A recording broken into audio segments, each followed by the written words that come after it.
We all love a good Costco run, right? There is something uniquely American about walking into a massive warehouse, flashing that card like it's a VIP pass, and realizing you just spent $400 on things you didn't know existed 10 minutes ago. We go in for a gallon of milk and a rotisserie chicken, and we walk out with a 75-inch TV, a year's supply of mac and cheese, and a kayak. It's the ultimate treasure hunt, but if you aren't careful, that treasure hunt can turn into a serious drain on your bank account. Most people think they're winning the game just by having a membership, but the truth is, there are a handful of common traps that almost every shopper falls into. These mistakes are quietly eating away at your savings and making your bulk deals way more expensive than they need to be. In this video, we are breaking down the 12 huge mistakes everyone makes while shopping at Costco so you can start shopping like a pro and actually keep that money in your pocket. Before we dive into the secret codes and the bulk traps, do me a quick favor, hit that like button and subscribe if you want to master the art of smart shopping. It really helps the channel out, and you won't miss any of our future deep dives into saving money. First, let us talk about the biggest mistake that happens before you even put a single item in your cart: ignoring the secret code on the price tags. Most of us just look at the big numbers and think, yeah, that looks like a deal. But if you aren't looking at the tiny numbers after the decimal point, you are missing the most important information in the store. If a price ends in 0.99, that is just the standard Costco price. It's probably a good deal compared to a regular grocery store, but it isn't a sale. However, if you see a price ending in 0.97, you need to pay attention. That 0.97 is the holy grail of Costco shopping. It means the item is on clearance and has been marked down by the manager to move it off the floor. These deals are often massive, and they aren't advertised. Even better, keep an eye out for prices ending in 0.00 or 0.88.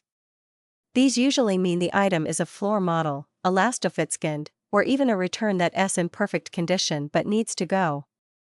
And if you see a little asterisk in the top right corner of that price tag, that is the Death Star. It means the item is discontinued and won't be restocked. If it's something you love and you see that asterisk, you better grab two, because once it's gone for good. Second, we have to address the classic bulk buy trap. We've all been there. You see a 5-pound container of organic spinach for $5 and think, what a steal. I'll eat salads every day this week. Fast forward 4 days, and you're looking at a container of green slime in the back of your fridge. One of the most expensive mistakes you can make at Costco is buying perishable items in bulk when you don't have a concrete plan to use them. While the unit price is lower, the actual cost of throwing away half a bag of rotting produce makes that deal a total loser.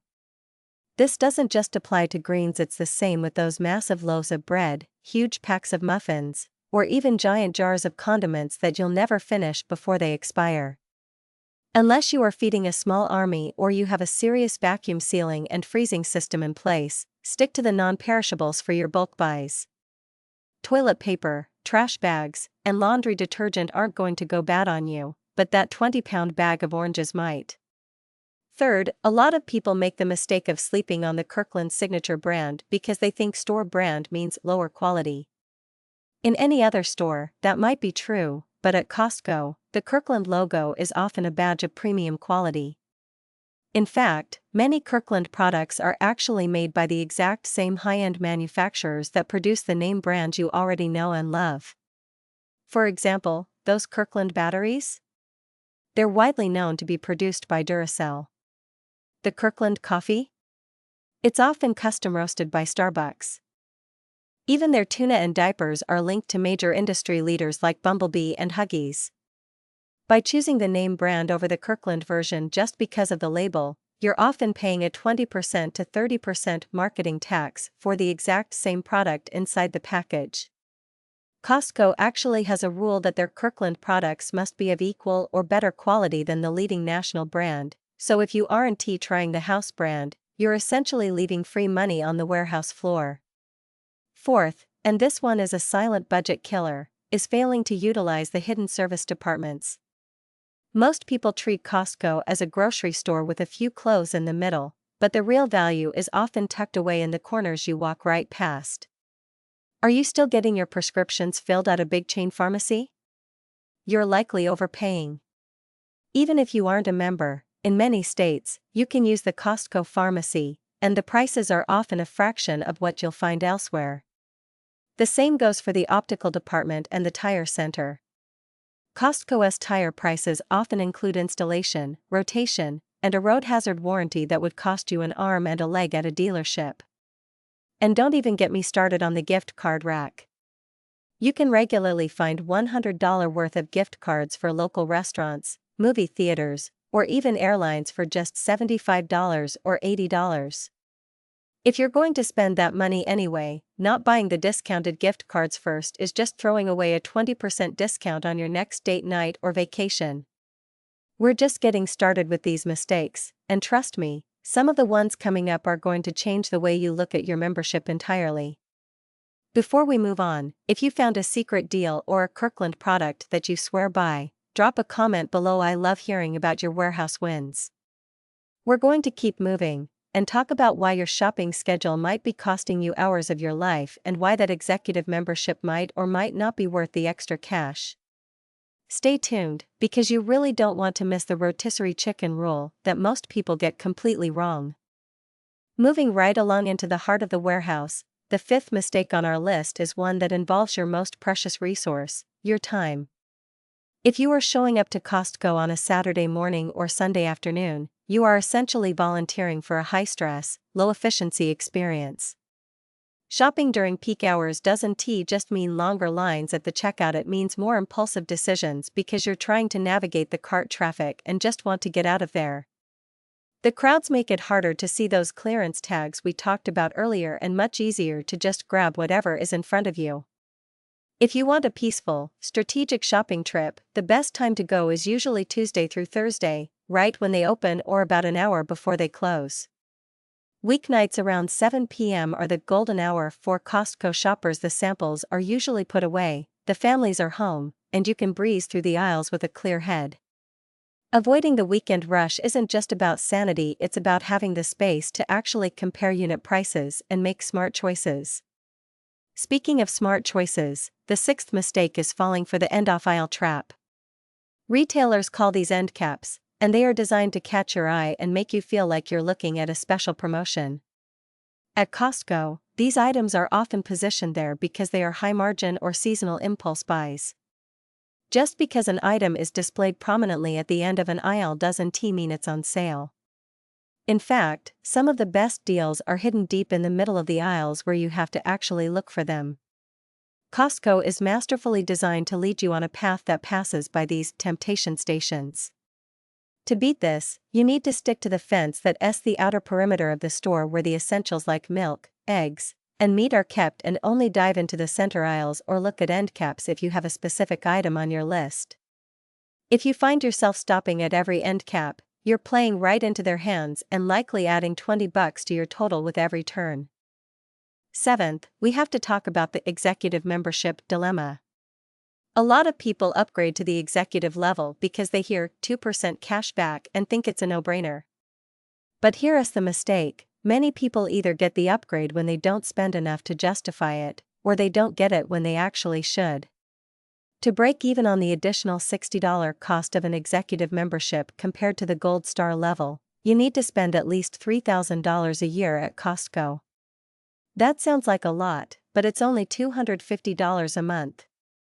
If you're buying gas, groceries, and the occasional electronics there, you're likely hitting that.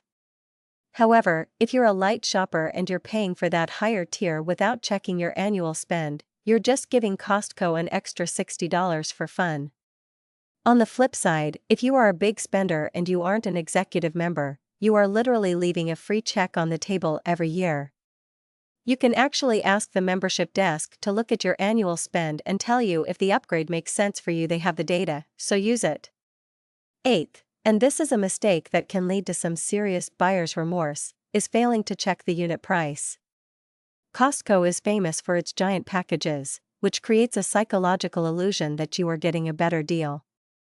But sometimes, a value pack at a regular grocery store or a sale at a place like Target can actually beat Costco's price per ounce or price per count. This happens most often with brand name soda, certain cereals, and cleaning supplies. Always look at the small print on the price tag that tells you the price per unit, whether it's per pound, per quart, or per individual diaper. If you don't have that number memorized for your staples, keep a quick price book on your phone. You'd be surprised how often a $10 for $10 sale at your local supermarket beats the bulk price at the warehouse. Don't let the size of the box trick you into thinking the price is a slam dunk. By now, you're probably starting to see that being a pro shopper is all about the details. If you're finding these tips useful, make sure to share this video with that one friend who always drags you to Costco for a quick trip that takes 3 hours. It might just save them and you some serious cash. We've covered the secret codes, the membership tiers, and the timing, but we're moving into the final stretch where the mistakes get even more expensive. We're going to discuss the chicken rule that keeps you spending, why the Costco credit card might be a trap for some, and the one thing you should never do at the food court if you're trying to stay on budget. You've made it this far, so let's finish strong and make sure your next warehouse run is your most profitable one yet. Now, let us get into the home stretch with some of the most psychological traps and administrative errors that cost members thousands over the long run. Ninth, we have to talk about the legendary $4.99 rotisserie chicken. This is the ultimate loss leader, and if you're walking all the way to the back of the store just to grab one, you are participating in a carefully choreographed dance designed by Costco's layout experts. You've probably noticed that the chicken is always, and I mean always, at the very back of the warehouse. This isn't because the ovens are hard to move, it's because Costco knows that to get that $5 bird, you have to walk past the electronics, the seasonal home decor, the clothing, and the snacks. By the time you reach the back, your cart is rarely empty. The mistake here isn't buying the chicken, it's buying the chicken without a perimeter plan.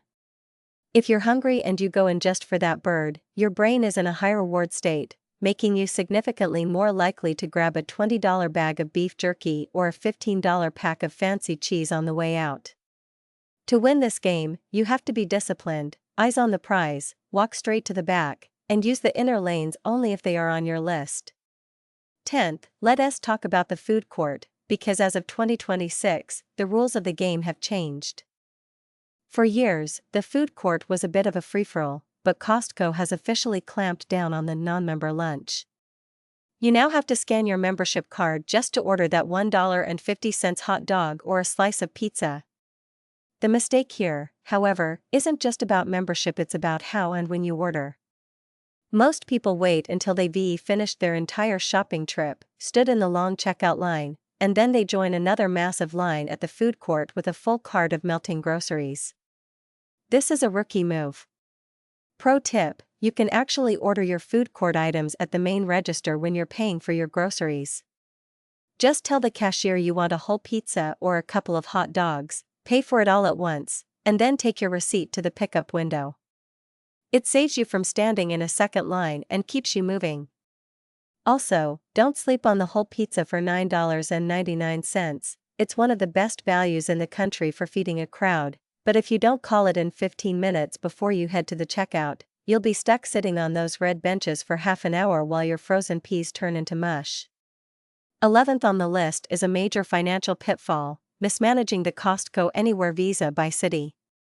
This card offers incredible rewards like 4% back on gas up to $7,000 per year and 3% on restaurants and travel, but the mistake lies in the fine print of the rewards cycle. Unlike most credit cards where you can redeem your points monthly, Costco only issues your rewards once a year in your February billing statement. If you close your Costco membership before that certificate arrives, you lose every penny of those rewards. Furthermore, you have to physically take that certificate to a Costco warehouse to redeem it for cash or merchandise. Many people leave hundreds of dollars on the table because they forget to redeem the certificate before it expires at the end of the year, or they cancel their membership in December and realize they just forfeited a $500 reward. If you use this card, you are essentially locked into the Costco ecosystem, so make sure your membership renewal and your credit card strategy are perfectly aligned. Finally, the 12th mistake, and perhaps the one that causes the most drama, is misunderstanding the return policy and the 90-day rule. Costco is famous for its risk-free 100% satisfaction guarantee, but that doesn't mean it's a lifetime rental service. While you can return most items years later, yes, people really do return dead Christmas trees in January. Electronics like TVs, computers, and major appliances have a strict 90-day return window. If you wait until day 91 to realize that 85-inch screen is too big for your living room, you are out of luck for a simple return. However, the flip side of this mistake is forgetting that Costco extends the manufacturer's warranty to 2 years on many of these items. If your laptop dies in month 14, don't just throw it away or pay for a repair. Costco's concierge services might cover it. But a word of caution, don't abuse the system. Costco tracks return frequencies, and while they are incredibly lenient, they have been known to revoke memberships for policy abuse. If you want to keep that VIP pass, use the return policy for genuine dissatisfaction, not as a way to upgrade your tech every 6 months. Before we wrap up, I want to give you a quick bonus tip that most people overlook: Costco travel. If you are booking cruises, rental cars, or vacation packages through Expedia or directly through hotels, you are likely overpaying. Costco travel often includes extras that other sites charge for, like free breakfasts, resort credits, or even a Costco shop card worth hundreds of dollars sent to you after you return. It is arguably the best kept secret of the entire membership. We've covered a lot of ground today, from secret price codes to the psychology of the rotisserie chicken. Shopping at Costco is an art form, and once you stop making these 12 mistakes, you'll find that your membership pays for itself 10 times over. If this video helped you see the warehouse in a new light, please share it with your family and friends. It helps us keep making these deep dive guides for you. Don't forget to hit that subscribe button and ring the bell so you're the first to know when our next Smart Shopper Guide drops. Thanks for watching, and I'll see you in the next one.